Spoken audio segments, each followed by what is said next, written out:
Hello guys, welcome back to the channel. Today we are going to show you how to enable battery saver mode.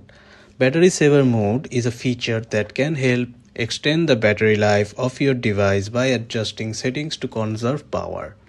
It's very useful when your phone batteries get low on power. Using saver mode helps batteries to extend its lifetime. So to enable battery saver mode, first we need to go to the settings options. Here you can see the setting options of the phone where we have to find the batteries section. Here is the batteries section.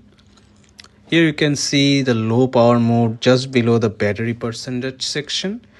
We will right click the low power mode. The low power mode have been turned on. As you can see, the battery percentage is showing yellow on the top of the screen.